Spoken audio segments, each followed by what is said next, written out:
You are listening to Wolf Spirit Radio. You are listening to the Desert Mermaid Show. It is May the 11th, 2013, and here is your host, Carol Michaela. Thank you so much, and welcome to the show, everybody. We're going to be speaking to some really interesting people today. I just barely made it here. I was working with a gentleman that I've known for quite a few years, over 12 years, been a friend and just like a family member, and he's in the process of dying. He's very brave. I've been able to talk to him about what it's like, what the amazing journey he's going to be going on, and I've done that with other people, and it seems that it's something that's really important for people to know so they're not afraid to take that next step. A lot of people hang on to life and they hang on in miserable conditions, feeling horrific, and nobody talks to them about where they're going and what they're doing. And I've had the opportunity with the groups that I work with. On Tuesdays, I work with a group called Accessing Consciousness, Meditate to Create and Manifest.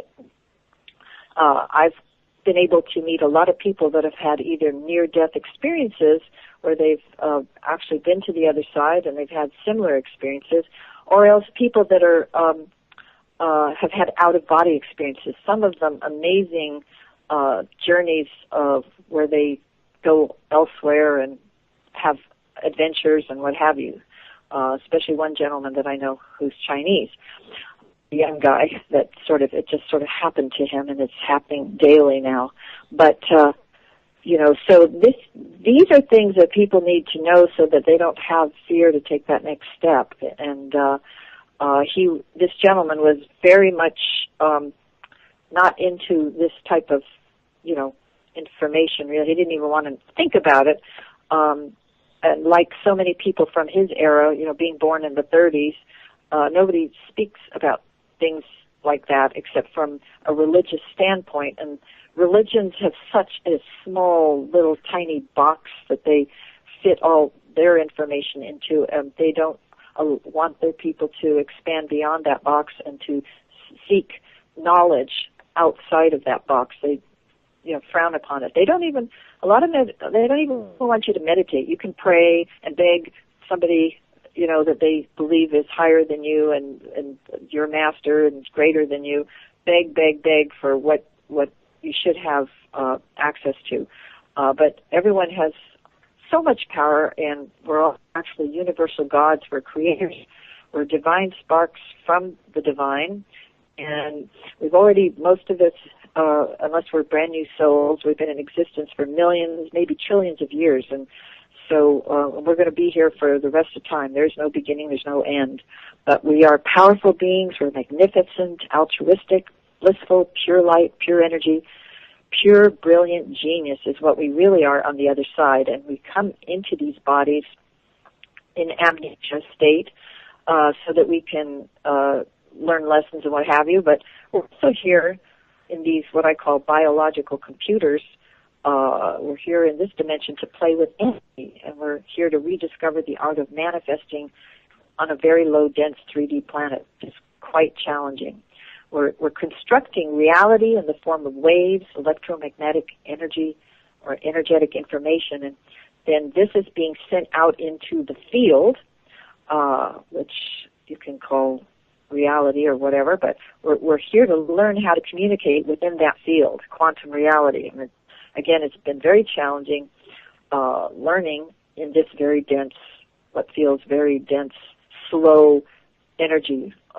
We're at the bottom of the dimensions. There's 12 dimensions, and we're down in the bottom here. But we must remember that everything we say and everything we think and everything we feel creates our reality. So I'm always telling my people, watch your thoughts. Think about them. Watch your emotions, watch your feelings, because they go out into the field and immediately they'll mingle out there with everyone else's thoughts, feelings, and desires and emotions, and then that energy comes back, boomeranging back to each one of us. And so, you've got to really pick your words, your thoughts, your feelings, and emotions. And I know that the people that I'm working with are starting to think about that. And you'd be surprised if you really start watching what you think, how many negative words you say. Like there's just so many words. I at some point I'll probably do a whole spiel of words for you, but basic, we're producing electrical magnetic fields of energy and frequencies, and that's what is going to come back to us. So we're creating our reality. So I am advising all of you to just take a time just to really think about what you're saying. See what you're saying, look at it, and try to change those words that are negative. And but we're generating from our heart energy actually out into the world, and our heart versus our brain has a lot more power. We have 500 times more magnetism, or whatever you want to call it, coming out from our heart than our brain, and we have 100 times more electricity, because we're all electric, energetically coming out from our heart center. So that's the place to go to when you want to manifest things and make things happen. And you've got to use those positive thoughts. So you're creating high frequencies or you're creating low frequencies. And so that's the game we're in. And you need to gauge from moment to moment, watch carefully as those frequencies take you either up at a nice high place, or it may be a low place, or maybe somewhere that's like in between. But it's a challenge, but I'm telling everyone, reprogram your DNA with those positive words. Just driving back, as I do a few minutes ago, I'm constantly doing my mantras. I am powerful. I am beautiful. I am strong. I am healthy. I am dynamic. I am, abundant, prosperous, successful. I'm always saying that to override all those hundreds of times that I've been told differently, all those times that I've thought that I wasn't what I am saying now. And so this whole paradigm that we're living in has been created so that it can keep you down in a low frequency and make you feel like you're less than and that you have no power. The religions, the school system, especially the school system. I mean, even when I think about back to a high school or something to walk in, when I used to walk in to take care of things for my son, I would find that I had this terrible feeling of insecurity just as soon as I walked in the door. But anyway, so that's my little spiel for today before we are lucky enough to have our guests here. And I'm going to close this door because I've got a dog barking out here. I'm in Las Vegas. And I guess the dog doesn't know that I'm on this radio show. Okay, that's better. But, yes, I'm Carol Michaela. I'm the Desert Mermaid, and I miss San Diego, of course. Love San Diego, and I miss the ocean. But I'm here to work with people here for some reason. This is my mission. And I'm so happy that I've gotten a chance to meet Miesha. Miesha's she's on her journey also. Her mission is to work with all the people that have had ET experiences and, contact and what have you. People that need someone to talk to and communicate with someone that knows and understands exactly what they went through. So, without further ado, I'm going to introduce Miesha. Are you there?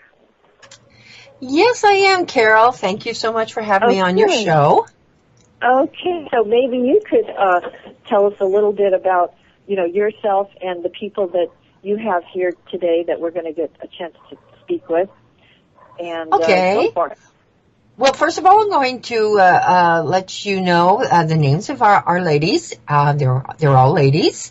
There's Bridget Smith, Zeda, Debie Trip, Suzie Thredg, and Lindsay Main. And they're going to be sharing a little bit of their hybrid stories because you asked me to come on and talk about hybrids. And so all of us have either had hybrid children shown to us, are hybrids ourselves, or our children are hybrids. and grandchildren. So that's what I'm going to share with you. I'd like to tell you and thank you so much about the very lovely things you said about me. Yes, it is my mission. My mission is the support groups. I've been doing support groups since 1992, off and on. I did have a break in it for a while, but I got back into it and have been doing it now for about 12 years. And it's very, very dear to my heart. I have groups for people who are the experiencers, who have had the contact, who feel like maybe they're even been abducted, and in fact, I will tell you that we kind of say that the MILAB, which is military abduction, which is factions of our government that do abduct the experiencers because they want to know about technologies, they want to know psi abilities, they want to know about the ships, they want all this information, so they kind of use us as unwitting spies. And they sometimes even put implants in us to watch the ETs. So they have their own hybrid program as well, which there's some of the women today, we'll maybe touch on that a little bit as well. But we all feel like that our contacts with the ETs that we're going to be talking with are of a very benevolent nature, and we feel that we are not victims. No one is a victim, and we feel that we have agreed to participate in all of the things that we do, all ET contacts, even the military, MILAB contacts, and certainly, of course, the hybrid program. We agreed before we came on this incarnation that this is one of the things that we would participate in. And, if we remembered that, it would have been very much a lot easier, but we didn't. And so we have to go slowly and find out and remember our memories. So for me, I've had experience with Grays where I was presented first of all, when I was like 18, 19, I was presented a very little flimsy tiny being, and they put him in my hands. I say him because I guess I think it was a him. I don't know for sure. But they put him in my hands, and he kind of just was quite limp. His head was quite a bit bigger, and his eyes, though not black, were quite big. They were, as I remember, it was really hard for me to remember the color of his eyes. I was very shocked because this was my first time. And that moment that they did that, I felt a bond between this baby and myself, and I knew it was mine. And they put in my head, because all of it is telepathic communication, they put it a picture, even a very vivid picture, and telepathically told me and showed me how other people had been shown their babies. Some people had dropped them. Some people had screamed and ran. Some people had just freaked out. Men had fainted. I mean, different things that they had shown me in that split second of all these people's presentations of their babies. So not everybody gets the bond and feels the bond right away. But I did. Yeah. And then subsequently, I was also shown another time. I was taken into a room, and this was years later, and I was shown, there was several children just standing there, looking at me. Some were smiling, some were just looking at me, and but they were all silent. And what I call the nursemaid, I looked at her and I said, well, which one of them is mine? And she said, telepathically, they all are. So there was a shock. There was something like, 12, 13 kids.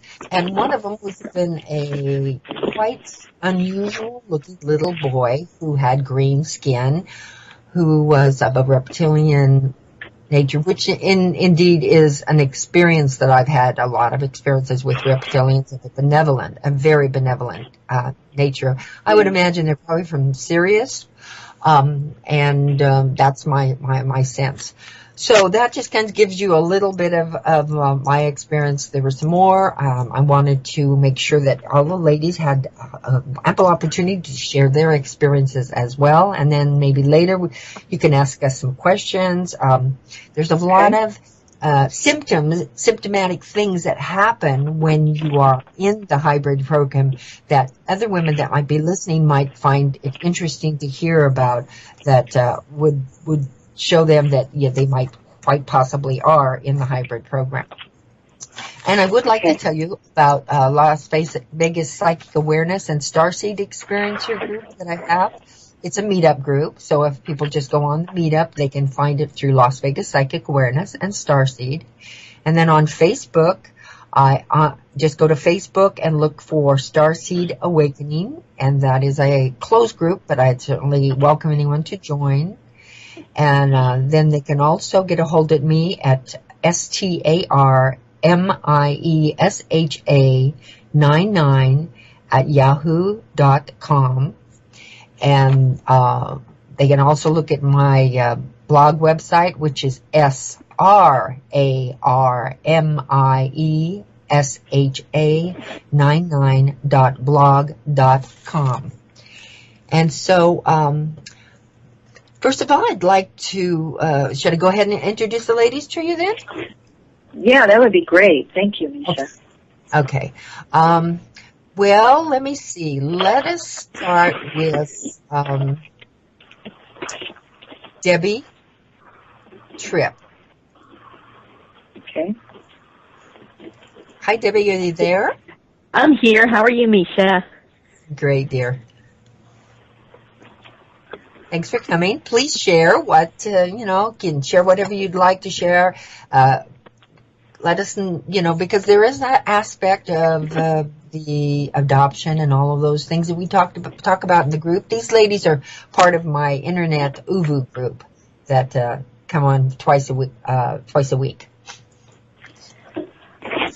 Well, so Debbie, that would be great. Could you first tell us how you, were introduced to to the beings that eventually used you for these baby making things? Well, my memorable experiences started in November of 2011. And at that time, I had absolutely no interest in this topic at all. So it was quite shocking. And it was your typical being sucked up into the spaceship kind of scenario. And it sounds kind of cliche, but it was very real, feeling the pull of a beam of light pulling you up in that. And then I got very, very sick after that experience. I had a sty in my left eye, and I got a very bad case of tonsillitis that lasted several weeks. Yeah. And, and we've wondered, was that some kind of an allergic reaction to whatever I might have been exposed to? And then, can I ask you, Debbie, where you were when you were brought on board? Well, at the time, it seemed like a dream, but a very real dream. So it was around 7 o'clock in the morning, and I was in bed, and I quote unquote woke up, if you can call it that. And I woke up in a panic, and I called my husband and I said, "Where are you?" And he had been taking our daughter to school. So I was very disoriented. I didn't realize what time it was. And I chalked it up to a dream for about 2 months. And then 2 months later, I had a very physical experience where I had been reading in bed, and I had just put my book away and shut the light off. And I was kind of snuggling into the covers, and I heard a noise in my living room, and then I heard a noise in my kitchen. And I went to wake up my husband, like I normally would do in that kind of a situation. And I couldn't move, and I couldn't speak. And I had this roaring type of hum in my right ear. And blue light just flooded the whole room. And in that moment, I thought, oh my goodness, that was not a dream back in November. Oh, So, okay. yeah, it was a big reality check because it was very physical. And up till that point, I just thought the November incident was a dream. So Right. then I heard scurrying around the room, and I couldn't see anybody. And I could just barely move my eyeballs. And so I had kind of shifted my eyes to the right, which was the side of the bed that my husband slept on. And I could see a gray being. I could just see him from the chest up on the other side of the bed. And he was glowing this electric blue. And Wow. I can remember thinking, I didn't, what is that color? Because, you think of the Hollywood type of gray aliens, and it just didn't, it didn't fit that. So those are the two experiences that I call my major experiences. And there's been a lot of minor experiences, a lot of messages, and they were all very positive, except for the fear factor. Even though you might have a good experience, it doesn't mean it's not scary, because it really breaks your paradigm of reality. And you question your sanity. But anyway, I was an adopted child, and when I turned 18, I went to open up my birth records, and I found my birth mother's name, but the father part of my birth certificate was left blank. She had died mysteriously when she was 24 years old, and I found her mother and spoke with her. Speaking with her was like talking to somebody who had their memory wiped clean. She couldn't talk about her daughter. She could not remember who the father of her daughter was. Oh, and at wow. And at the time I thought, that's just odd, but of course, at that time I had no knowledge of all of this, aliens and UFOs and all that good stuff. So, I didn't think about it until, today, during the last year and a half. And, I was also, in the group, Miesha, she'll often read us surveys for us to answer questions to see how much we identify with. And when she did the hybrid survey, I think there were about 50 questions, and I had about 45 or 46 yeses for those 50 questions. And I thought, oh my goodness, and I was really trying to be objective. And a good example is that one of the questions is, were you born with an abnormally large head? And I've always answered no to that question on these surveys. And then I found a picture of myself as a baby, and my head was huge. It was huge and square. It's on the Starseed group. It's posted there. But, so that was another guess that I could have said. So, and I had the larger eyes, enough that people my whole life commented on them. I can remember as a child not understanding cruelty in other children. If I saw some child picking on another child, I felt as if I would always use the term, these humans. What's wrong with these humans? Yeah. And that phrase has been in my head since childhood, and I still look around and I think, my goodness, these humans are so primitive. I can relate to you on that, that's for sure. Yeah. So it was just kind of an observation. I kind of felt, and I was an only child, and I kind of felt, no, maybe I felt that way just because I was an only child. And so I was more of an observer than a participator with a lot of things with other children. So, I felt a longing for home. And when I was around 30, I had gone to a friend of mine that's a psychotherapist. She said, why don't you go talk to this friend of mine who's a well-known psychic? And I thought, oh, what the heck, I'll go. And I was having this situation where I was rocking at night in bed. It felt like your heart's pounding out of your chest, but it's not. Right. And I had 3 dogs at the time, and I thought, well, maybe they're rubbing up against the bed, and I'd turn the light on, and they'd be clear across the room, and so I was having a real issue with it, and I actually went to a cardiologist to see, am I having a heart issue? And I wasn't. So she said, go talk to this guy. And before I even said anything, he said, I'm picking up movement at night. So I explained to him, I've had this issue, and he said, well, you're a glitch. You're a glitch. You're not supposed to be here, but you are.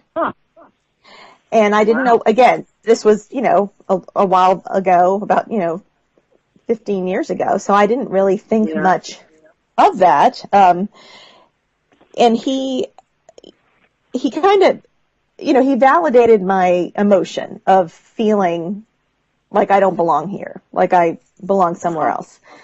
Then can I ask you, was he a psychic or something, or? Yeah, he was a psychic, and he was a very reputable psychic, but I guess he wasn't, okay.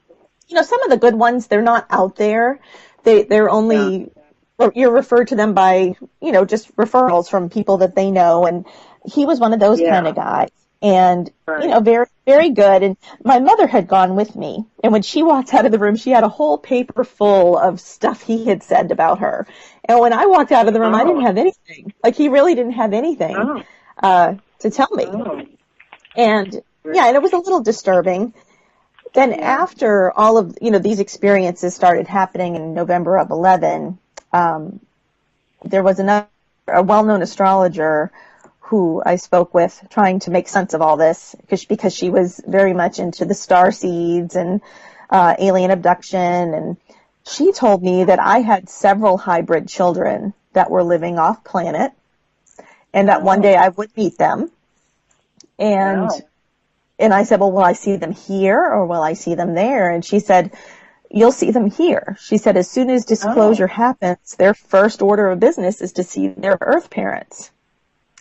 Oh. Yeah, so, so there's the question of, my origins, and then there's the question of, do I have these hybrid children? Right. And it seems like such a out there topic. Right. But with what I've experienced, though, it's like, gosh, I'd believe anything at this point. Right. Because, I just, I know we have other people to get to, but I just wanted to ask you one more thing. What do you think he meant by a glitch, that you weren't supposed to be here, like on the planet, or you weren't supposed to?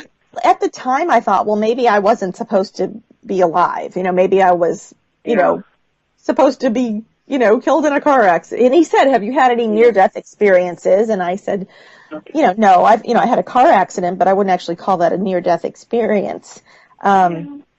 But he didn't, it was almost as if he couldn't put it into words. Wow. Yeah. Well, it's fascinating. Well, we're going to come back and ask you questions, but thank you so much for that, Debbie. That's fascinating. Okay, Miesha? I'm gonna have them in certain order because of the way their stories. Everybody's story is different, and it kind of will give you a cross reference of all of the whole scenario of the hybrid program. And now we're going to have Zeda. Hi, Diane. Hello, can you hear me fine? Yes, I can. Go for it. Tell us how you discovered that, you were part of this program, or how you, first connected with the ETs. Well, I had a starseed awakening in 2010, but I didn't have experiences with hybrids until 2012. My experiences weren't very positive, not because of the ETs, but because I saw my hybrid children on military bases. In 2012, I was taken astrally. My experiences have all been astral. I don't recall physical encounters yet. I was taken to a white room, and I noticed that I was wearing a white pajama, and then I noticed that I was pregnant.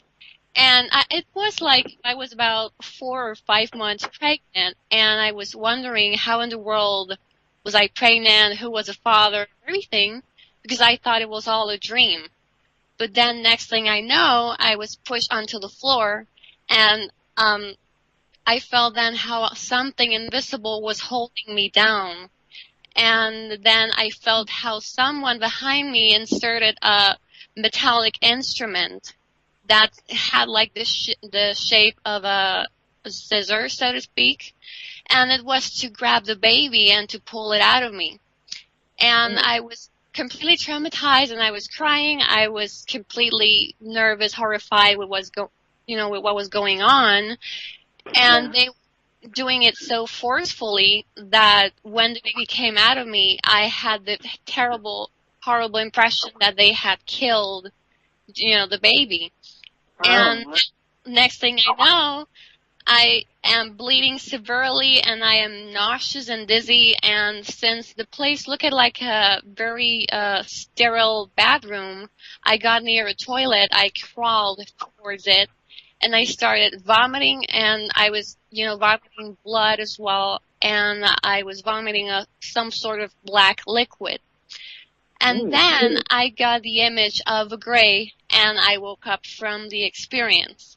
But I can't imagine the Grays doing that. It was too human, everything. And I was freaking out, but since I didn't have any confirmation, I was completely lost.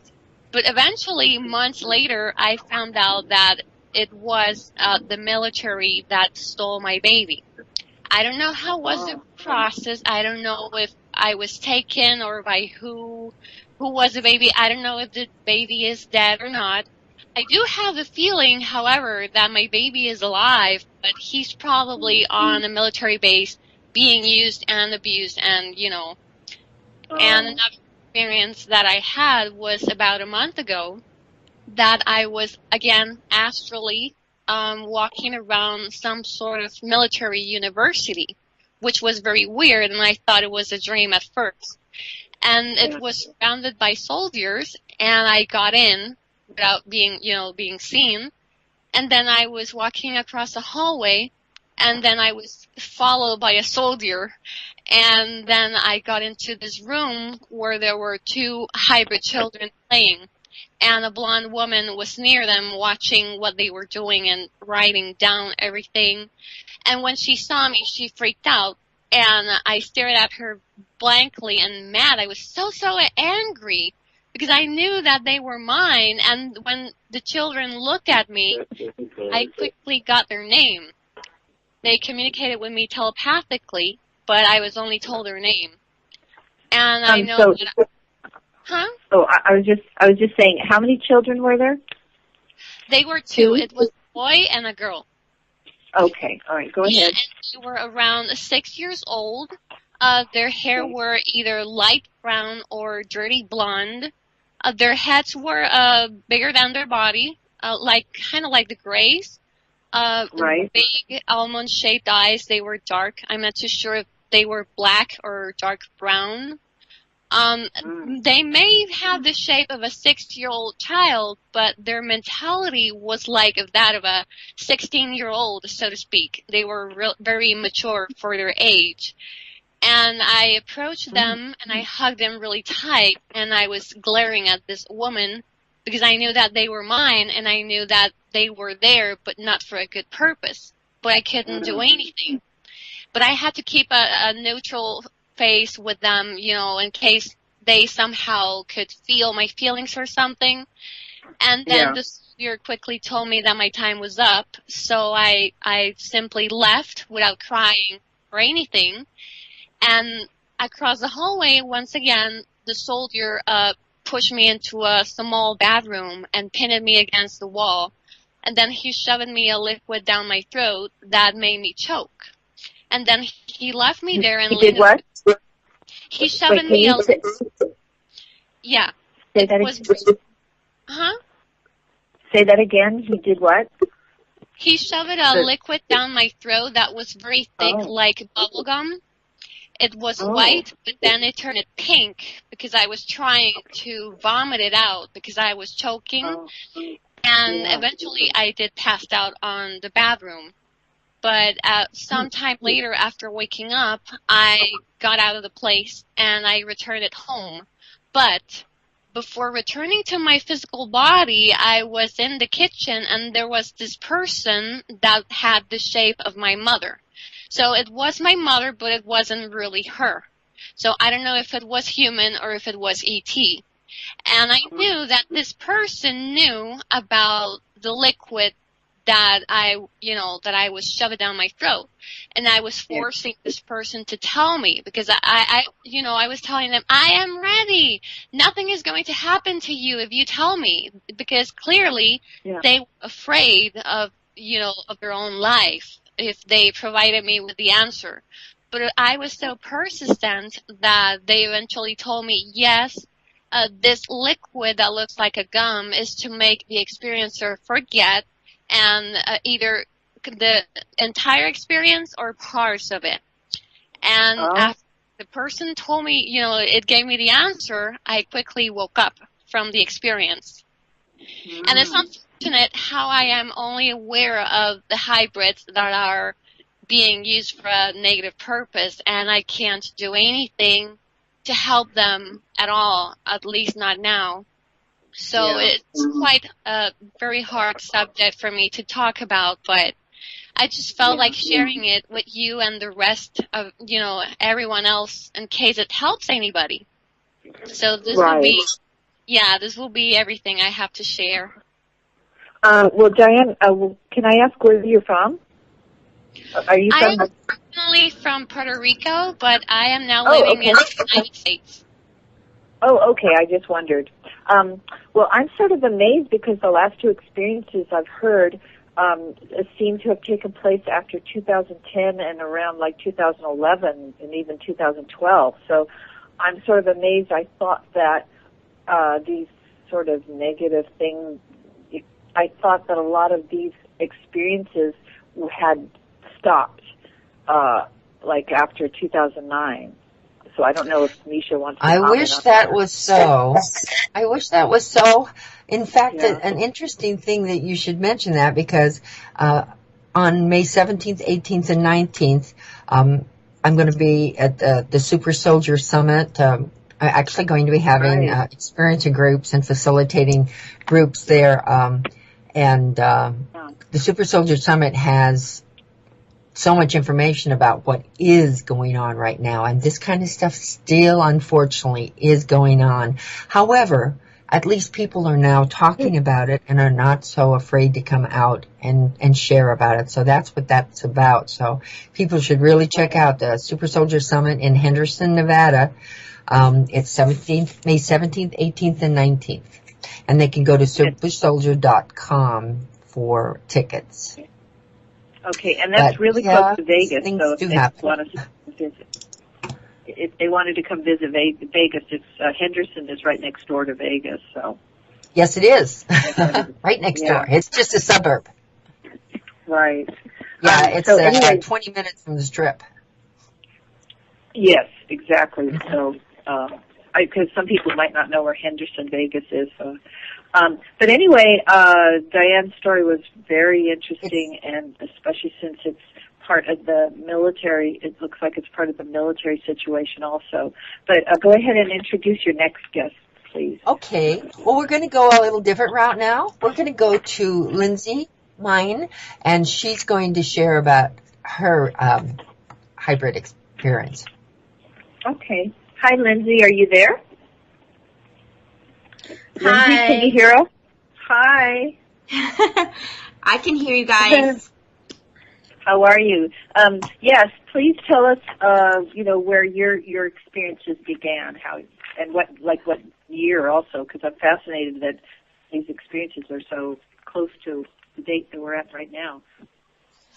I've had experiences throughout my life. Around the time I was 13, 14, I seemed to have more experiences than when I was younger. When I was younger, I can only remember like 2 or 3 incidences. But, once I hit to be a teenager, it seemed like lots of stuff happened around me. Like, I woke up one night and there was like light that flooded the room from outside, and then I don't remember anything after that. That was it. And I would wake up with bruises, and even my mom's like, "Oh wow, where'd you get these bruises from? You have they look like fingerprint bruises, on my arms and legs." And I'm like, "I don't know." And she's like, "Well, that's really odd." And she's like, "Oh, I know you don't have a boyfriend, so I know, I don't have to worry about somebody beating on you, but I don't know where you're getting these bruises from." I'm like, "I have no idea." And it wasn't, I kind of dismissed it all then. I didn't think much of it at the time, some of the experiences that happened. And it really wasn't until about 4 years ago now that I had this one experience where I was sitting in my living room, and the lights were off, and I was watching a movie on my laptop, and then I just happened to look out of the corner of my eye, and I looked up, and there was this little girl standing there, and she had this long black hair. I remember she had long black hair. Her skin, even though the lights were off, it looked to be kind of grayish. And she just looked at me. She had these big, like, almond black-shaped eyes. And she looked at me. She looked like she was curious. I'm like, it did startle me at the time. I was like, whoa, what was, what is that? And once she saw where I was watching her and looking at her, she just all of a sudden turned around and walked down the hallway. And I reluctantly got up and turned the lights on, and she was gone. And at the time I did have two kids. They were both in bed, and they were a lot smaller at the time. They were like ages 2 and 3 at the time. So they weren't even close to her size. They were actually pretty small. And they were both sleeping, and she was nowhere to be found. And I think the one thing about her that's always kind of resonated with me was that she had this long, it was either a dark brown or black hair, but it reminded me of my mother's hair. And which was kind of interesting. So I don't know, I can't say for sure if she was mine, but after this experience, I remembered I had this kind of like flashback, this memory where I'm laying on this table in this black room, but then there's this gray off to the right side of me, and he has this just light just coming down on him, and he's holding what looks to be like metallic, syringe. That's the only way I can describe it. And I remember briefly, I knew who he was for some reason, and I recognized him.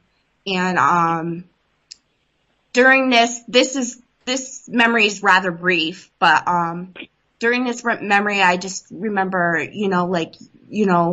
it's you're the one, and he told me that I had 4 children with him. Like, well, not with him, but by him. And, and that's sort of where that memory ends, and I don't remember anything else after that. What did he look like again?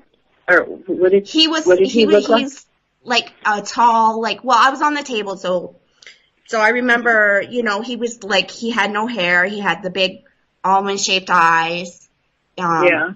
His skin was pretty much like a whitish color. I have to say a white, maybe like a light gray color. And he seemed, I can't say how tall he was. He seemed rather tall. And I remember his fingers. He had like 4 fingers, and they were very long and kind of bony. And No thumb? No thumb? He did have a thumb. Oh, okay. So it was 3 fingers and a thumb. And, okay. Yes.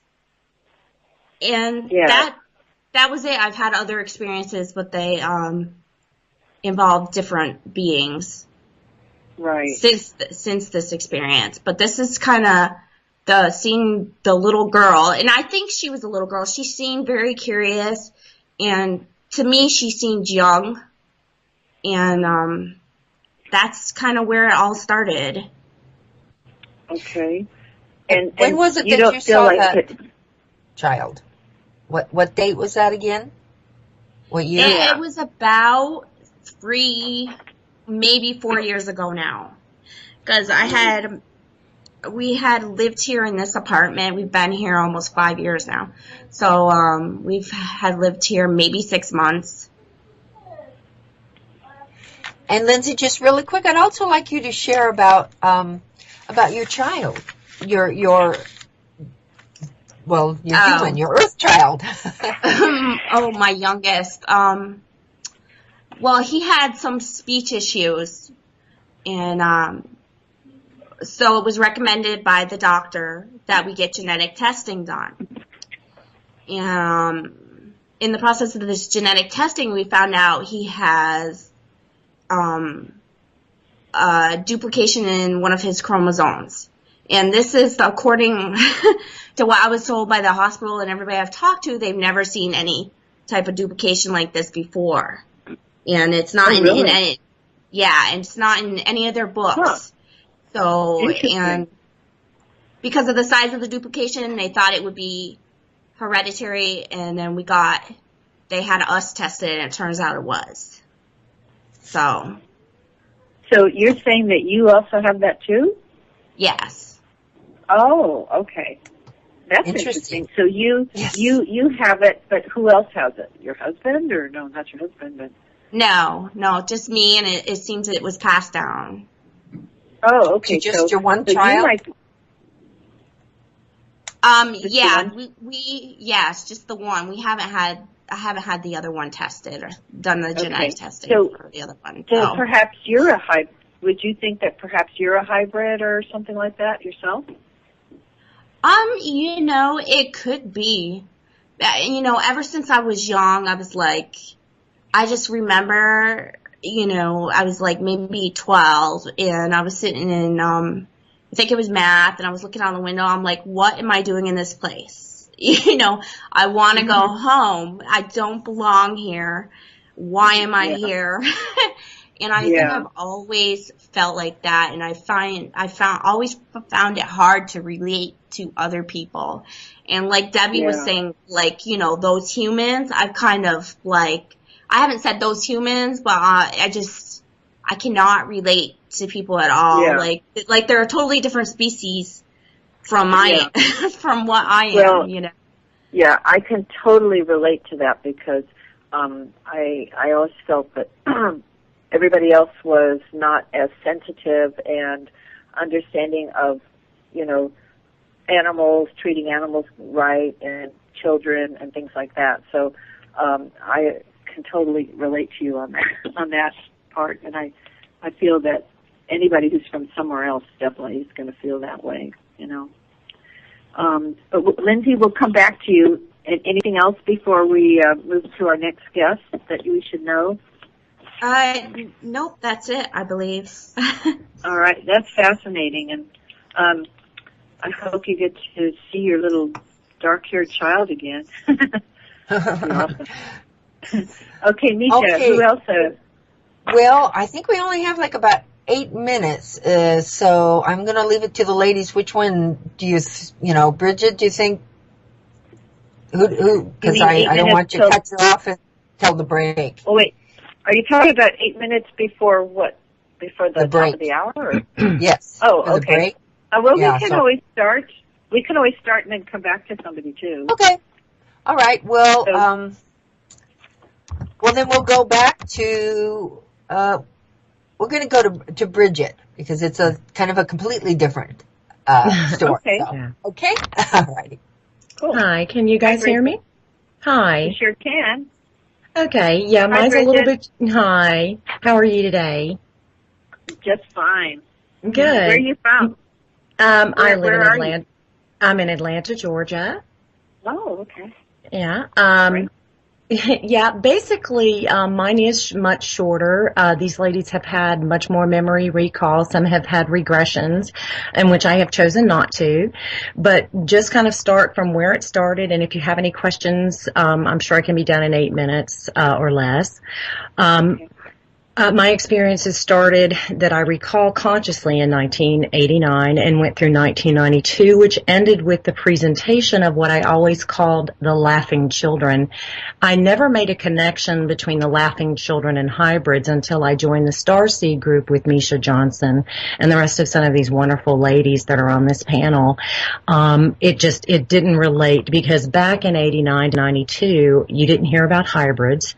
The ET that I encountered the most was a reptilian. I also encountered greys. I was more afraid of the greys and felt traumatized by them more than because with the reptilian it was much more of a loving connection, much more positive, and he actually communicated with me. On one of the ending visits in 1992, I was on board a ship. I was given a lot of free roam. However, I was with my ex-husband who was in a lot of discomfort. And at one point I got extremely agitated and began to walk down a hallway, and I saw the reptilian, and in front of him were three, my goodness, how to describe them. I always just called them the laughing children because they came running at me both on all fours and then stood up on two legs, which was very confusing. They looked to me like infants. Yeah, they looked like infants, and they had these suction cup fingers. They had 3 fingers which had suction cups, and it wasn't until I saw the baby on board signs on cars and things like that that I was like, oh my gosh, those are those fingers. And so I just related to them as another alien species that I saw on board a craft. I didn't relate them as anything that belonged to me. However, in listening to some of these other ladies' experiences, I started to think, wait a minute. And then my behavior towards them was probably like some other experiencers. I'm not sure. Maybe there's some out there. We'll find out. But they basically were about 1.5 feet tall. They looked like infants. And when I was walking down the hallway, frustrated and angry and very temperamental and tired of the whole situation just going on for 3 years, I approached him very angrily. And in front of him, he just kind of nudged, almost as just kind of pushed these 3 children, these infants at me. They kind of had, and they were running down this hallway towards me, and they were so excited to see me. And I didn't understand that because I was in a place of great anger and confusion. Like I said, in 1992, I didn't know what a hybrid was. But they were kind of, they were flesh colored. They had these suction cup fingers, as I was talking about, and toes. They were very playful. And I kind of felt like Santa Claus and the Easter Bunny and the Tooth Fairy all rolled into one. That was kind of the energy they sent to me.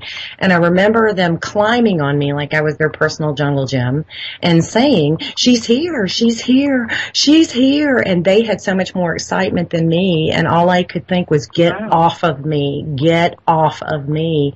What are you? Why are you here? I remember this one thought was, do you have parents, or where are your parents? Go away. And one immediately jumped off of me. And just stood there. The other one held on to my knee, and the other one was on my back. And I swiped that one off my back. This other one would not let go of me. I remember that their energy was very loving, and that they really, really were excited to see me, more so than I was them. But remember, my energy was in a place of, I'm over it. You have to remember, I was on board a craft. I was dealing with greys, and I was dealing with trying to find this reptilian that I had been having experiences with. And basically, the one that was grabbing hold of my knee, I remember having to literally pull his fingers, and I felt that it was a male, off of me. And I yelled, get off of me. Leave me alone. Then I remember one of them kind of, because they had more human emotions than I could remember from the other beings, was kind of sad, like, she doesn't like us. And I thought to myself, of course I don't like you. What are you? I was very rejecting of them. And then that was basically it. I went up to the reptilian. I said, make this all go away. I don't want to know anymore. So if you have any questions, I can elaborate. But to this day, I can't be honest and say they were mine. Yeah. But I want to ask you, okay, so did they look like regular children, or? Well, they had emotions of regular children. They looked kind of like a mixture between frog, because they had I called them pot belly. They kind of were like frog, like lizard, but also kind of the gray looking, except for their eyes were more humanoid. But they did have these suction cup fingers. Okay. And what color were they, did you say? White? They were white a flesh. skin? They were a flesh colored. Okay. Maybe a little bit darker than the average Caucasian, but I was just kind of shocked by their reaction to me. I was shocked because I didn't think these were mine, but I was very rejectful of them. And later, in talking in Miesha's group, which is a wonderful support group, I started to realize, wait a minute, what were these things that I drew and called the laughing children, and why were they? And they were presented to me. Yeah. They were presented to me by the reptilian. Okay. And you said that when they first came running up to you, that they were like on their crawling or something? Well, they were running down they were presented and they took off running towards me on all fours, but then they stood up on two legs. So to me, I was like, what are these strange creatures? I mean, I didn't know in my frame of reference in 1992, what is this? All I just thought was they were some strange, childlike, infant-like being that just happened to be aboard this craft that really, really liked me a lot. And it wasn't until I raised my own daughter and saw her reaction to Santa Claus or pictures with the Easter Bunny and the excitement of Easter egg hunts that it was that same kind of energy.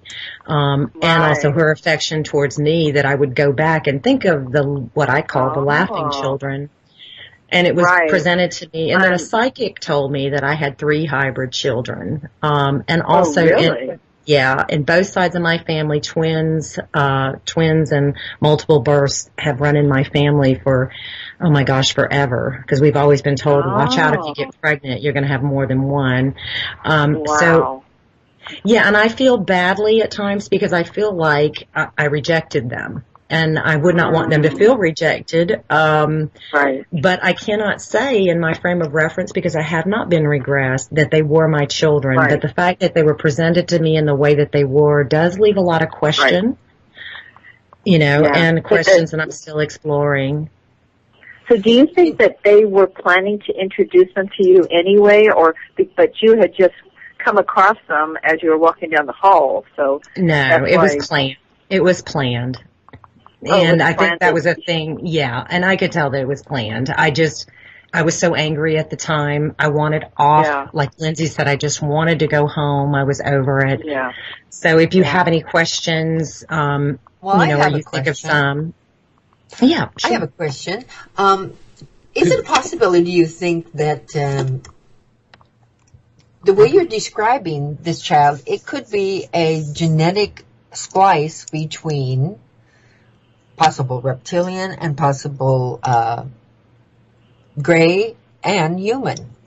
Correct. It has a lot of the signs of that. Yeah. What do you think? Yeah, from what I understand, Pamela Stonebrook went through the same thing. She rejected hers not knowing and then later went back and made it okay. I just haven't gotten there yet. Did she describe them as similar, maybe? Were they similar? I'm not sure. I'll have to check on that, but she did reject them at first, from what I've been told. Okay. There's a lot of people that have, and that's not to worry. It depends on this frame of mind. I mean, even the ETs can make mistakes and put somebody in a place where they're not ready yet. Correct. And but I as having my own reptilian child that I was presented with, I've actually got a picture of it on Starseed site now that Christine, or actually Kasara, has drawn for me.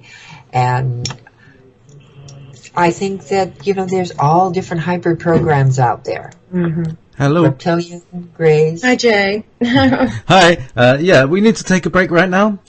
If that's okay. That sounds good. So just hold all your thoughts, and Okay. we're going to go to a break, and you can relax and stretch your legs and have a cup of tea. I'm going to be playing. I'm sorry, I'm just Mr. Corny, right? So I'm going to be playing David Bowie's Starman for the break music. Okay, thank you. Spirit Radio. Thank you. Good job, Bridget.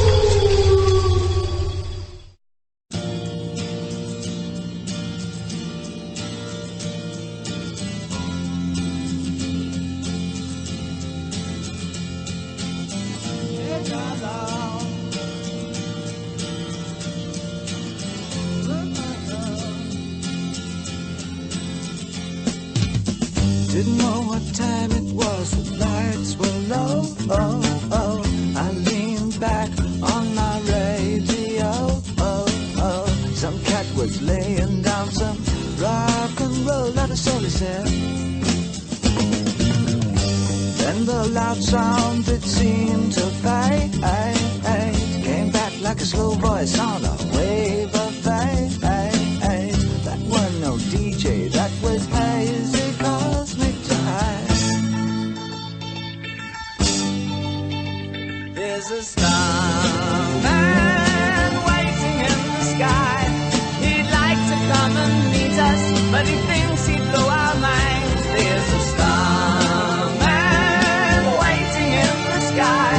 He's told us not to blow it, 'cause he knows it's all worthwhile. He told me, let the children lose it, let the children use it, let all the children boogie.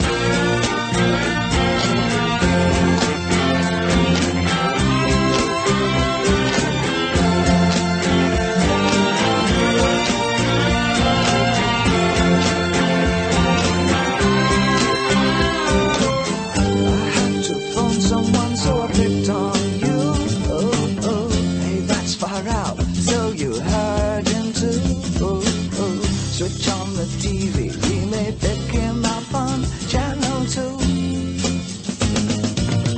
Look out your window, I can see his light. If we can sparkle, he may land tonight. Don't tell your papa, or he'll get us locked up and tight. There's a starman waiting in the sky.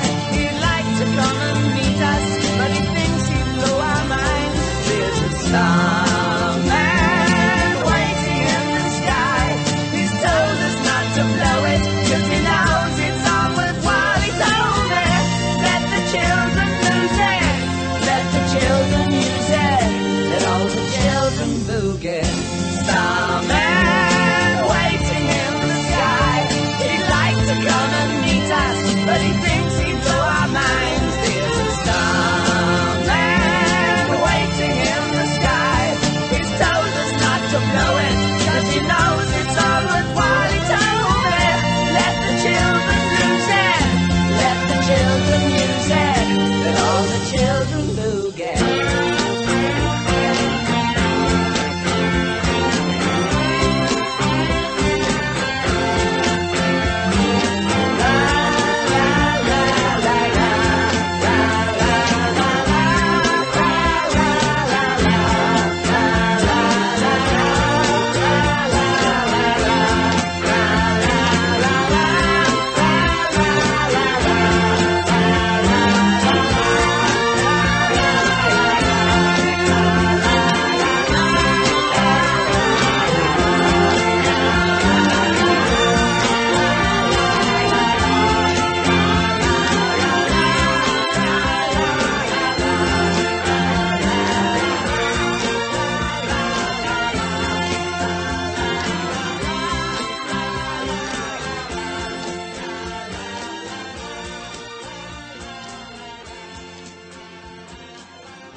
This is Wolf Spirit Radio.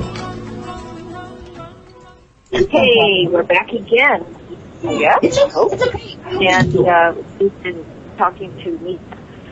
And so they're wonderful ladies who are speaking about their ET experiences, but their experiences with having children through these programs, whereby they're being used, for genetics. And so we were talking to Bridget. We're going to come back to Bridget, but I guess we're going to be talking to Susie now, and she's going to give us her story. And so take it away, Susie. Oh, okay. Hi. Hi. How are you? Where are you, Susie? I'm in Southern Illinois. Oh, okay. Boy, that's interesting. Everybody's from all over the place. Yeah. Could you please tell us where your story begins and how you discovered that you thought you were being used in these experiments, genetic experiments? Okay. Well, I didn't have any, I guess you would say interest at all in anything aliens or ETs until I started hemorrhaging at work one day, and when I was I was at work one day and I was passing out, and after work I went to the emergency room because I didn't want one of my clients, because I work the mentally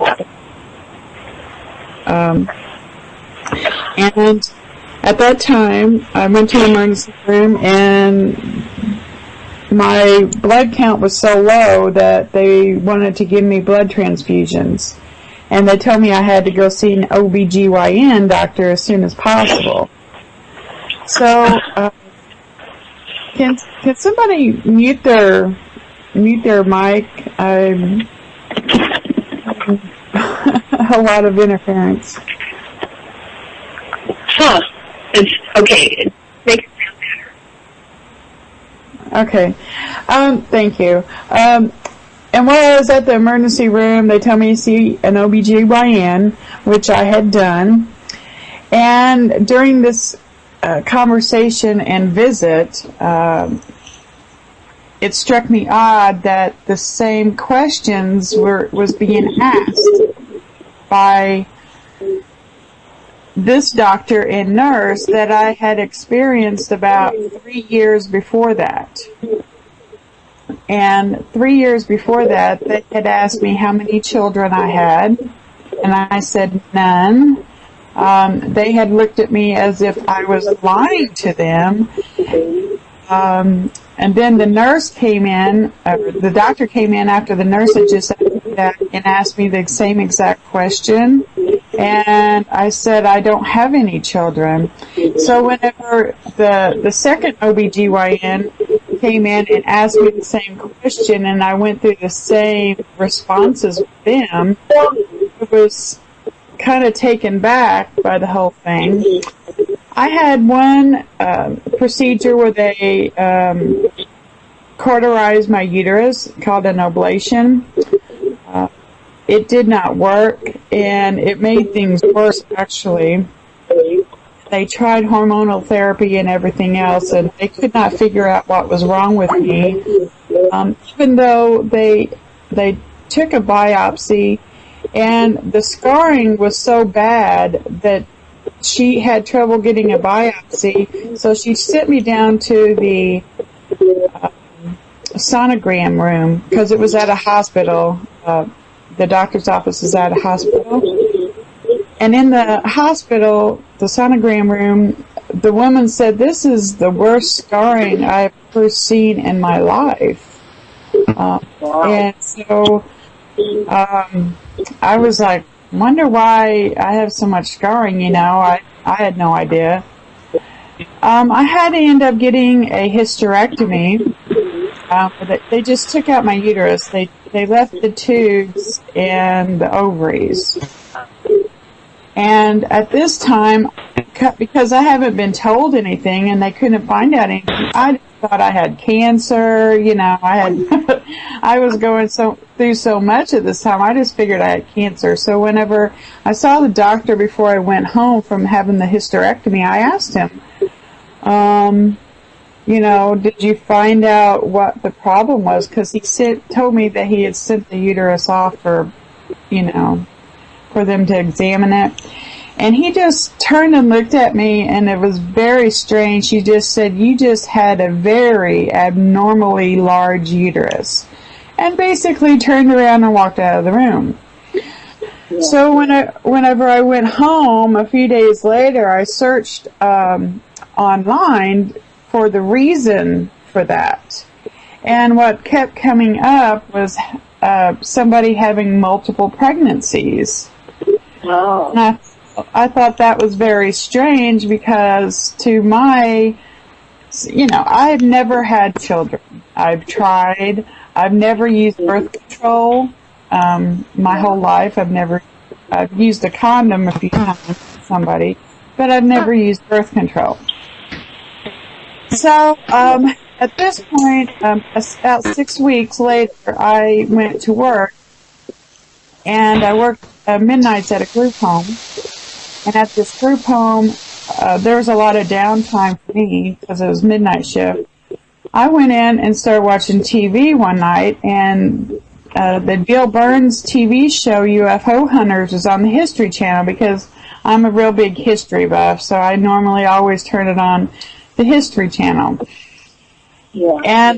And the TV show that was on was about a woman that was abducted by UFO, the gray aliens. And I nearly had a heart attack sitting there because these beings that they showed on there was who I saw in my house around 1996, I believe. And they were talking about pregnancies and all kinds of stuff, and that's when I put two and two together, and it sent me down the quest for knowledge about my experiences. And my hysterectomy and all that happened in 2007. And around this same time, I had joined an online dating site and was contacted by a man. This is, mind you, right after I had my hysterectomy. I was contacted by a man that was on the site, and he told me he was in the military, and he was very secretive. And one thing led to another, and we were talking on the phone every night, and I was introduced to his best friend, and his best friend coincidentally worked for the CIA. And this started down a giant path of harassment. And at the time, I did not know it was them, to be honest. I did not think that he would do something like that. But looking back, you know, hindsight is always 20/20. And in fact, I trusted these men so much that I had asked this CIA agent that works for the CIA, and I had proof of all this. It wasn't like some guy was just, you know, saying this, that, and the other thing. I had encrypted emails. I had a U.S. Army registered cell phone number. I had this guy's phone number to his CIA office, his cell phone. A friend of mine said something that was mutual friends that I should ask about trying to find out information on my birth mother because I am adopted. Mm. And it's very hard to get information out of California because I was adopted out of California. Oh. so I had asked him, and I sent him the information that I did have, and about a year later, I had still not heard from him, and I had caught one of his friends online. Mhm. And I'm like, hey, have you seen so-and-so, because I'm trying to get this information. And I had talked to him also about it, so I could discuss this with him. And he proceeds to tell me some information. And at the time, I thought that he was just pulling my leg. I was actually quite mad about the whole thing because I felt like he was just kind of like bullshitting me, Right. And so I called this guy from the CIA because I wanted to hear his voice over the phone and to see what he had to say about all this. And what had happened is, since I was going to be seeing this guy that is very high up in the Army, that was actually also, he was a Navy SEAL in the Army, and he's Special Forces. They automatically did a background check on me, which I figured they would, because we had kind of discussed it. Because of my line of work, I had been through so many different background checks. It didn't bother me. They had also told me that my computer would be monitored and my cell phone, which didn't bother me because I'm a U.S. citizen and a real, American patriot, and I don't have anything to hide. So I was not thinking, I had no idea of this whole other world out there. So what he told me and over the phone was that my mother was in basically a government breeding program, and she had walked away with one or two other women. She had walked into a hospital and gave birth to me. My father he would not come out and say it to the exact words, but my father was an alien. And what's odd about this is this conversation took place probably in 2009, 2010. And within the last couple of months, I had met a lady that is a psychic, and I just kind of one day asked her about doing a reading for me, so she did. Well, she picked up on all this, and she's not real into, the whole UFO and all this stuff. Right. And she kept saying that my father's name was Alan, but later on, she told me that the word alien kept popping up, and she was too embarrassed to tell me that she was alien. Okay. Yeah. Right. And then she told me that I had 11 children. Oh. And I'm like, and so we started talking, and to be quite honestly, about the whole alien thing, and that's the whole road that went down, which I had always felt just like the other ladies about not wanting. I was wanting off of this place because I felt I did not belong here. I did look at people as those humans. I've never associated myself as being a human.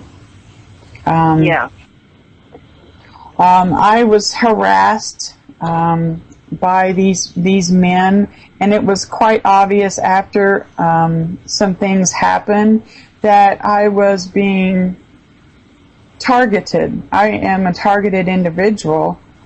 By the government, or? Yes. Okay. Yes. Why do you think that? Why do I think that? Huh? is because of everything that they put me through. This all happened. I was contacted for a love interest by this gentleman right after I had posted on a UFO website just trying to find information out, and I had stupidly at the time posted about some encounters that I had in my home with 4 alien grays and a man that looked human at the time. But I was told at that experience that he was not human. He was made to look human for our benefit. Like a shapeshifter or something? Yes. And after this posting and my postings on this site, I was told by them, and believe me, this was not in a good way, I was told to remove every single post I had on there. I was threatened if I did not remove posts that the government, because the government was looking for me because I bore alien children, that I would be picked up. And this was no joke. I laid shaking for 2 days and did not sleep over this. I removed every single post. And then, can I ask you when? Yeah, sure. Can I ask you when? Was it recently that this happened? Did you say? This experience happened around 2008, 2009. And it's very odd that I had surgery, elected surgery, in 2011, late 2011, and I was still in contact with some of these people, and they did not want me having this surgery. And I always wondered why they did not want me to have this surgery, and the reason why, I believe, is because I started getting memories back. And it's very strange, but I do not wish what I went through on anybody, but it showed me a whole nother side of our U.S. government, because I'm on the old principle that people that have nothing to hide nothing, and these people are covert. They study you. They look for your weaknesses. They will do anything and everything to harass you. I'm not somebody. Also, I just want to say that I am not somebody that. Because a lot of my saying, what I've had to say here, does sound crazy. And I worked in the social services field, and my last position was working court-ordered DCFS cases. So I've seen and heard just about everything in my life. So it's taken a while for me to accept all this myself. Because I've had.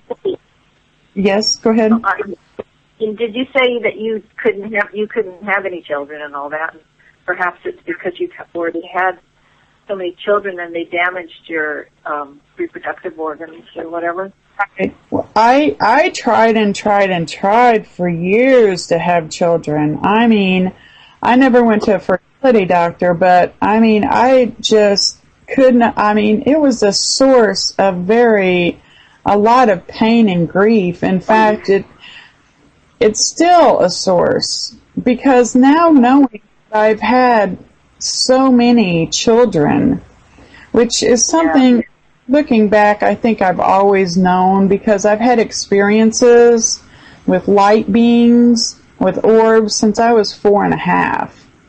But you just put all that out of your mind, because I grew up very poor in the country.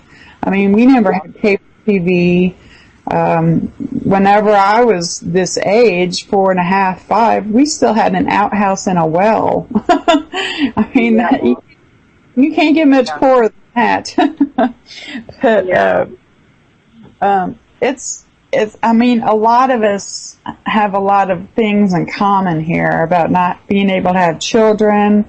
Like Debbie and I, we're both adopted. Yeah. So I can't express enough to people that if they are going on this journey, you will learn so much if you come to a support group, because things that you dismiss as being your imagination or lack of a better explanation, you will find out in these groups that all these people have gone through the same thing. Exactly. And that's why it's so great that Miesha's gotten you guys all together so that you could, be able to see that and understand and not feel that you're all alone. Yeah. It's so. I wish that I would be able to see my children. I have not been presented like a lot of the ladies here, my children, and I'm going to be asking to see them. Okay. Do you think you'll have more experiences with the ETs then?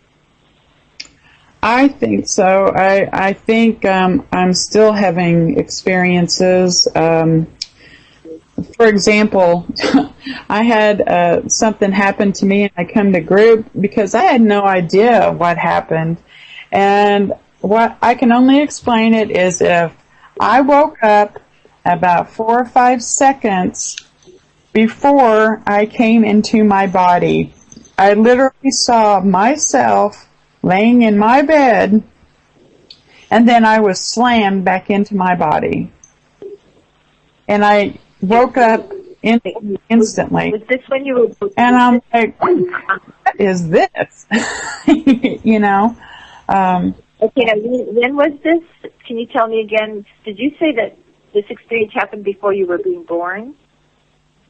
Before you were born? Or when did this experience happen that you're talking about right now? Right now, this happened about 2 weeks ago. But my overall experiences started when I be about around 4.5, which I had orbs in my room all the time, and that went years. Okay. The reason why I'm asking you these questions is sometimes your phone is cutting out a little bit, so we're only getting like part of a word and stuff.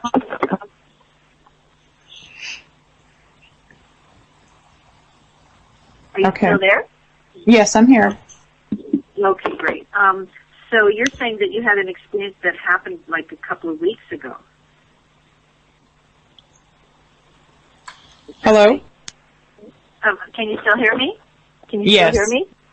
Yes. Okay. So this experience that you had was almost like you'd been taken out of your body, like an astral body situation. Yes, that's what somebody told me it was, but I had no idea. And whenever I woke up right then and there, I had no memory of where I was, what I've seen, or anything else.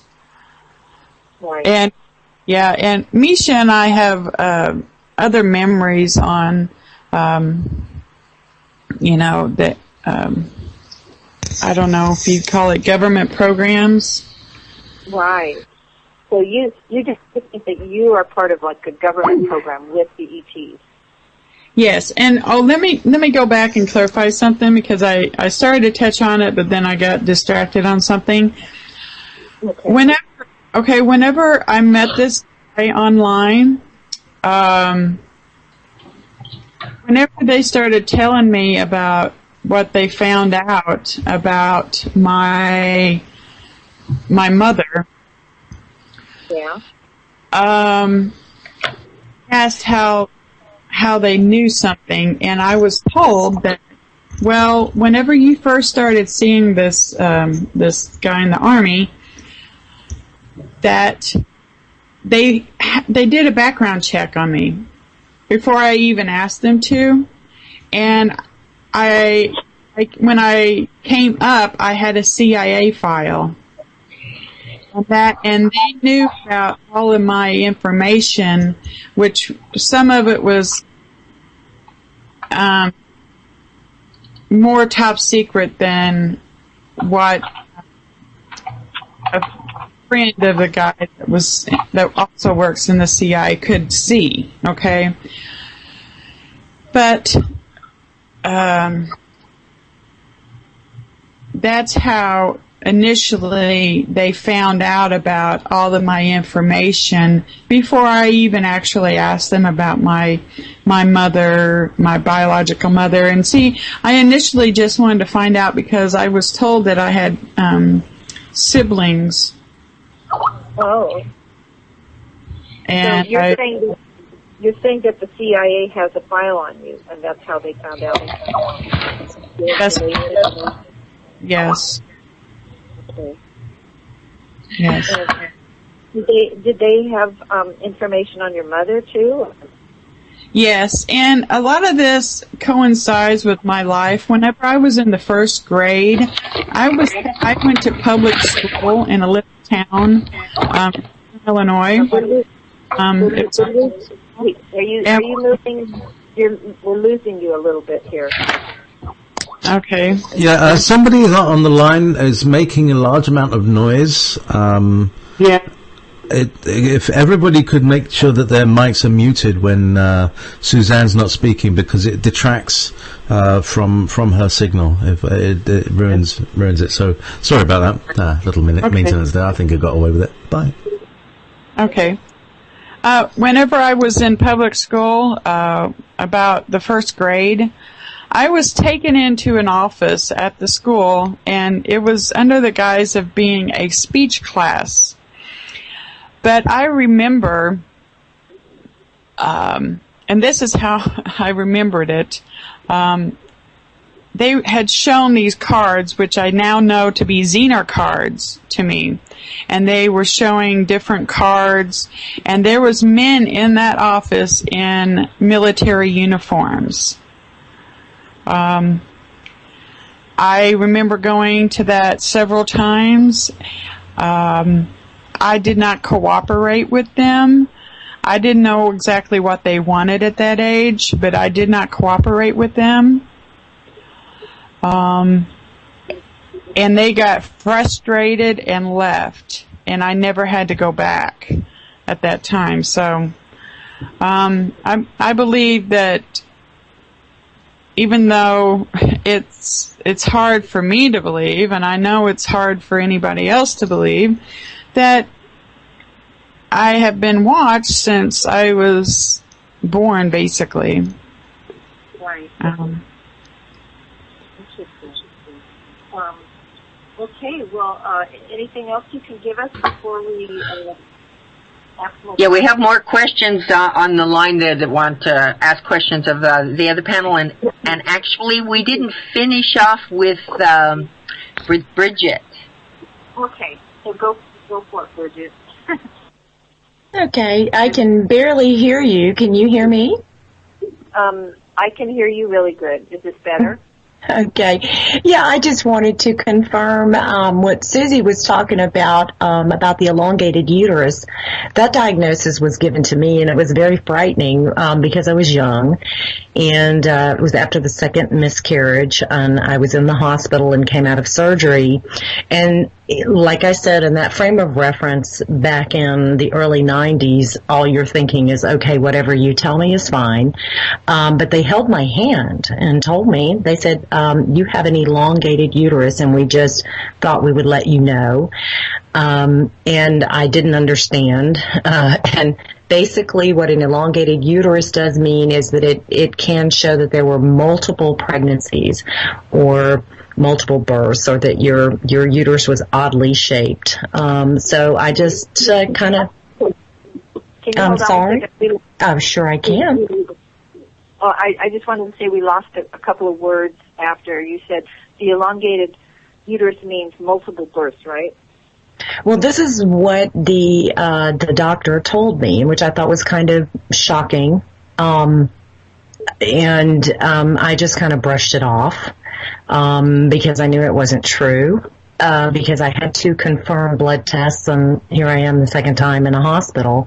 And then later, as I started hearing about other women who had the same condition as Susie was talking about, not only not only an elongated uterus, but a hostile uterus.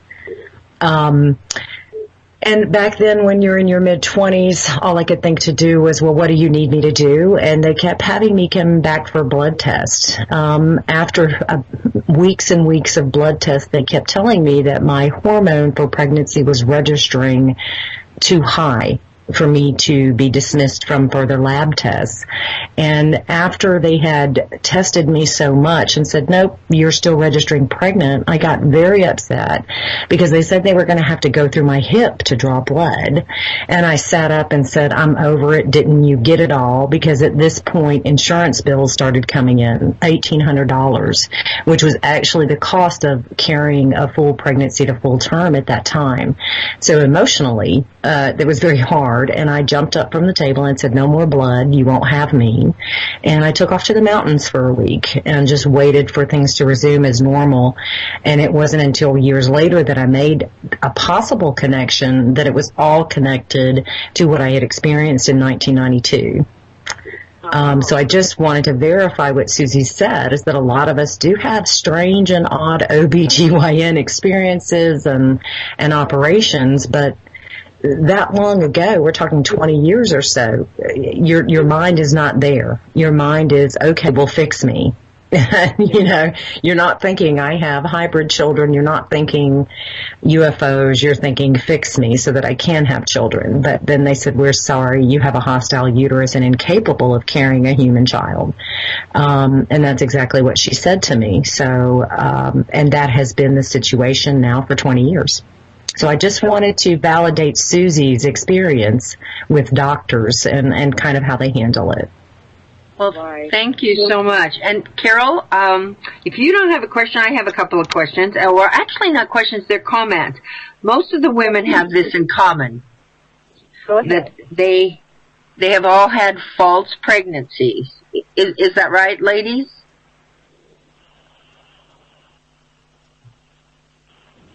Yes. I in fact thought I was pregnant several times. In fact, I think someone else mentioned something about dreams. I had so many dreams about giving birth, or being pregnant and giving birth to children, that, I mean, I couldn't even count them all.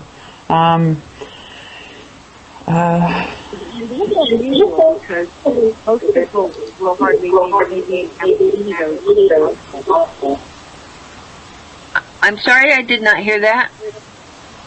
I just said that what she had was dreams, multiple dreams being pregnant. And that's not normal. I mean, most people will only have somebody's talking out here and we can't hear. I can't hear everybody. So, Miesha, go ahead and ask. Did you say you had some questions, other questions from people? Yes, well, I do. There was somebody who had a question for Lindsay to just give a little bit more information about the DNA that, the genetics test, because Ron on the line wanted to know. There's severe echoes, the people say. Did you, are they asking more specifically where the duplication was? Yes, they are. I was told, and I have the exact, coordinates of where it is. I do not have the paper in front of me, but I was told it was on the short arm of 4. And that's what the doctor told myself. As far as the duplication itself, it was rather small. Sometimes when I've had genetic counseling is what they call it, where you speak to geneticists and they tell you more about something that's actually very complicated to understand. But what happens a lot with duplication of chromosomes is sometimes the duplication is rather large, and it'll take up to 3/4 of the actual chromosome. And his duplication is rather small. It was like 115,000 base pair, I believe, if I remember correct, out of like 186 million. So the size of it was rather small, which is why originally, before anyone else was tested, they said that it was probably hereditary and it had been passed down. And I think that's all I can really sum up about that. I mean, I'm not sure, I'm not a geneticist, and the subject's rather complicated. Well, thank you. I think that should clear it up. I understood that. Also, there was a question for Bridget. They wanted to know, did the children have hair, the laughing children? Okay. I'm not sure if you guys can hear me. I'm having a little technical difficulty. Can you hear me? You're coming through perfectly. Fine. Okay. No, they had no hair. None at all. And you said they looked almost like frogs or something? I'm sorry, could you repeat that? No, did you say they sort of looked like frogs? F-R-O-G-S, frogs. Isn't that what you Yes, said? thank you. Well, yeah, kind of. Their bellies did, and their fingers reminded me of frogs. The rest of them reminded me of lizards. So I don't really know what that meant. It frightened me, I can tell you that. It was rather unusual. Right. Do you have any more questions, Miesha, coming in, or anything else that you would like to sum up with? Okay. Well, as I mentioned, she mentioned vivid dreams. People do have dreams of having children, and don't discount, listeners, that if you having a dream about being presented children or a baby, it's a possibility. It's something you need to look at, and especially if you're an experiencer. Also, Miesha, can you explain what an experiencer is? Okay, an experiencer is, people also call it an abductee. All right, but an experiencer is somebody who's had contact, whether it's positive, negative, or whatever experiences that they've had with ETs, or, i.e., government, factions, my lab, things like that. So many of the children live here now. They live on our planet. As you could hear from a couple of the ladies, actually my grandchild is a perfect example of a hybrid. You've seen him, Carol. He's got a very he's so adorable, and his baby picture, he looks totally like an alien because he has the big head and the big eyes, but he's so cute and smart. Yes, he is. Yeah, he is. And so a lot of us see that. And for my son, an interesting thing is, and part of the dreams that go on is, people will have experiences where they're mating with someone on board a ship. Okay, maybe it's a dream, maybe it isn't. But then they find out later that they meet this woman, end up marrying her, and have subsequently have a child. Now, I don't know how this works out, but I know my son, with this little boy in mind, actually, he met his wife before he met her on board a ship and had this connection with her before he even had, got married, had the child. Before he even married her, or before he even met her. And, then, So it's kind of like a time warp thing or a dimensional thing. Maybe they were showing what was going to be the future and time travel. I have no idea what it is. Oh, okay. But that child was his third child and his last child. And sometimes people just connect up in a marriage for their hybrids. Sometimes ETs will put these people together, and they're really not supposed to be together, but they end up together for the hybrids to have those children. It's a very, very important program. It means a lot to the world and the future of the world. I do believe that and I'm talking in 99% of the cases, that it is a benevolent reason that we are having these hybrid experiences. Perhaps the hybrids are the ones that are going to come down on the ships. Maybe we'll get to meet our children. Well, they'll be adults, but in my case, but maybe we'll get to meet them someday. And I truly feel that. In fact, in Arizona, there is word, and you can look it up on the internet, that they're saying that they're starting a community for hybrids to be welcome to come and interface with humans and learn about humans before they go out into the populace. So it's a very important project. I like that. I love that. Yes. So how are we doing time-wise? We got another 15 minutes or so. We have 15 minutes. Okay, cool. All right. So, Debbie, do you have anything, after listening to everybody talk, do you have anything else that you remember that you would want to interject with?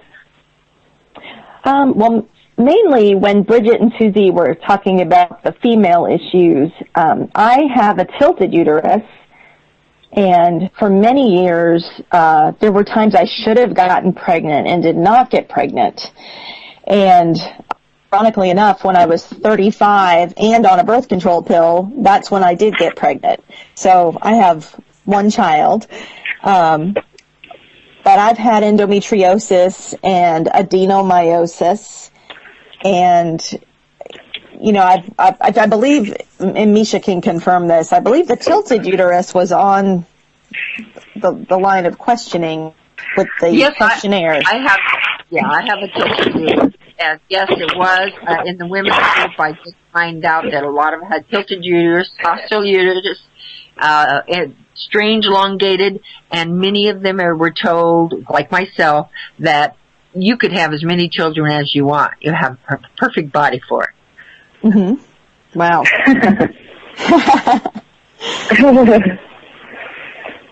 So do you think you were picked for that, or you're just lucky? Miesha? Oh, me? Oh, yeah. Yes. Well, I believe that, like I said, we agreed before we came on this to do this project, to do everything we do. So, yes, I agreed to it, and I definitely feel that it's a very important part of what's going on with the contacting. Right. And you believe that the hybrids are perhaps being genetically modified so that they can maybe handle the Earth as it is with all its toxins, or just what would you say the reason is that they're just developing like this new breed? They are developing a new breed now. When, I'm a lot older than most of these ladies, and actually what I should say is my first hybrid would probably be about 29 or so right now. So, but back then I was told by ETs that the hybrid project was hard, and it was not foolproof. That that's not the word they said that many of the children don't make it through puberty, and certainly none would make it on Earth. So that's why they couldn't ever come home with me. Okay. But now they have, they've got vaccines, I'm sure. In fact, I know lots of us wake up in the morning with vaccination shots on our arm or holes and stuff that we know are vaccines that I think that they're preparing everyone. But the hybrids, surely they had to prepare them ahead of time so that, the ones that have now been incarnated into this, or I shouldn't say incarnated, well, anyway, born in as hybrids, such as my grandson and many other, they are really hardy. I mean, he's very, very healthy. And it's probably because he has ongoing medical attention. He's got a medevac team, I'm sure, like all of us have at his service, Yeah. So do you think that some of the ETs are developing this genetic line for their particular planets and also for our planet, maybe both? Well, probably, yes. There are some and that are from our future, and they say, we're trying to help you so you don't extinguish your civilization like in history you have, So they come back in history to help us. And in that respect, yes, they are trying to help us. And they're also trying to help themselves because they are us. They are us. This is what we would become if we keep on the path that we are. I mean, as we already know, there's so much rapid sterilization by all of the drugs that are given to us by the medical industry, and they're trying to help us. Okay. So anybody else got any opinion on that, or anything else I've said? Ladies, anybody have an opinion on this? I don't know. I think. Go ahead, Debbie. Go ahead. Well, I was just going to say, I definitely think that I like what Miesha says about them being us in the future, if we keep going the way we're going. And I mean, if you think about, say, your typical gray, how they look, I mean, they have no hair, they're small, supposedly there's, no private parts on them. And to me, that all speaks of some radiation damage. And it does, it makes you wonder, is that us in the future? And also, can I say something that, I just wanted to say that, the fact that, if you look at how everybody is right now as far as using technology, a lot of people are just sitting in front of their technology for hours and hours and hours every day. I find that I'm doing the same thing. So if we continue like this, we could also end up where our heads are larger, our bodies are small, not developed, just from the technology. Yeah. Yep, that's true too. That's right. That's a wonderful point. This is Susie. What I also thought I was wondering how many people that did have the breeding program in them that never did take birth control. They were actually good breeding material. They were not, damaged or we had spoke about this one time before that a lot of us had not been on birth control when all this happened. Right. May I insert something in there? Are you saying that because of what they were doing, it made it impossible for you to have pregnancies here on the planet because perhaps you were already pregnant with their children or something that they were taking from you, or is that what you think, or? Well, what I think, yes, to be perfectly honest, I believe that they're kind of greedy. They're greedy about it. I mean, whenever they're using you, they don't really, just as a human point of view, they wouldn't have much need or time for you to be able to experience or have your own life, your own human children. They wouldn't want that because they're going to use you. For me to be told I have 11 children, I had to have been they had to have been using me quite a bit Right. 11. Could I ask you? Could you tell at all that possibly your moods had changed or your hormones were changing? I mean, did you ever feel like you were pregnant? You know that? Okay. Yes. In fact, yes. In fact, one time, several times, I felt extreme pressure, and I remember it vividly to this day because I used to do hair, and I was standing at the front desk at the hair salon, and it was literally, I didn't feel cramps, I felt just a lot of pressure, to the point where it was very abnormal, and I had no idea why. And I had several experiences like that, you know. But when you don't have any knowledge on the matter, your mind cannot distinguish, or you have any idea what's going on. How about morning sickness? Did anybody feel like they probably thought let's they hear had the from flu some of or you others that haven't spoke. Yes. Diane? Yeah. Debbie, Lindsay? Did you ever feel like you had morning sickness, Lindsay? But you probably would have thought that was like something else, like the flu or something, I guess. Anyway.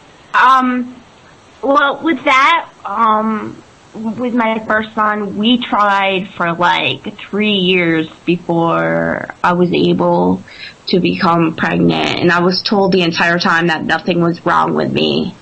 But yeah, there's been times where I thought for sure I was. And, and then it turned out I wasn't, but I'm like, you know, I really don't believe I was imagining it. And it's something that, you know, it's especially with morning sickness and stuff, it's kind of unique, and anyone who's been pregnant before, like, knows, and you just kind of know. That's right. That you are, and that was sort of the thing with me. You know, I had that in common, Lindsay. It took me 3 years to get pregnant, and it was the same thing. They said, well, there's nothing wrong, but, you know, I just couldn't have kids, and it took us 3 years to have children.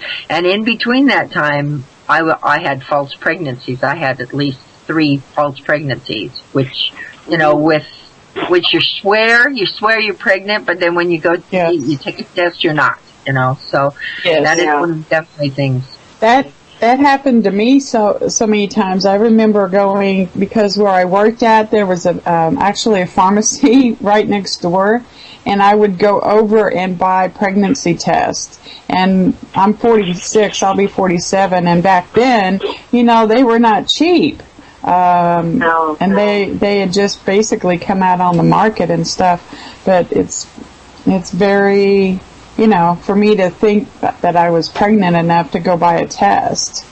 You have to really believe it. Yeah, I wanted to just put something there. I don't know I know I've talked to some of the other women here that haven't been able to have children.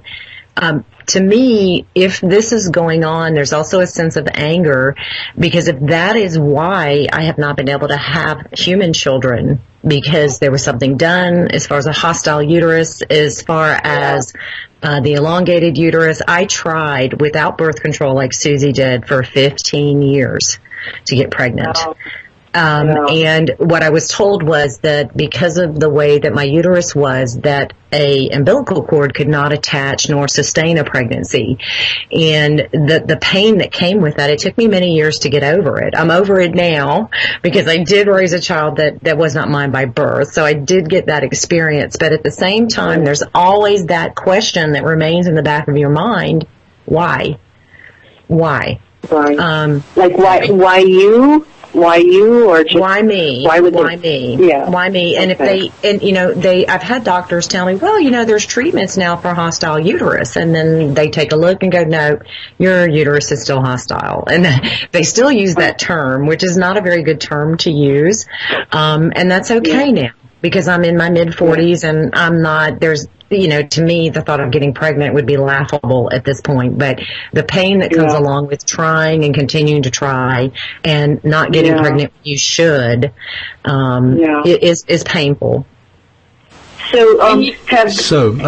ladies, sorry about this, but we've kind of come to the end of the show, or at least at the end of the 2 hours, and I'd like to thank you all for your incredible courage and soul searching to share your stories today. I'd like to thank each and every one of you. I agree, and thank you so much for allowing all of these ladies to come on and represent, what they've been through so that they could help other people. And thank you, Miesha, for collaborating with all these ladies and organizing the group that you do. And if anybody wants to find out more about Miesha, they should go to Facebook, or where would you suggest? Oh, okay. Well, they could go to the meetup site and look at Psychic Awareness and Starseed Group. That's local.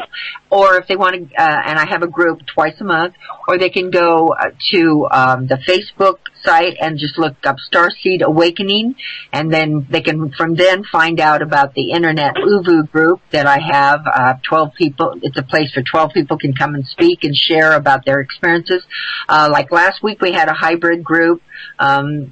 This great week we're having different things. So it's every Wednesday evening and every Sunday afternoon. Okay, so thank you so much, all of you, and my website is www.carolmichaela, CarolMichaela. Thank you so much.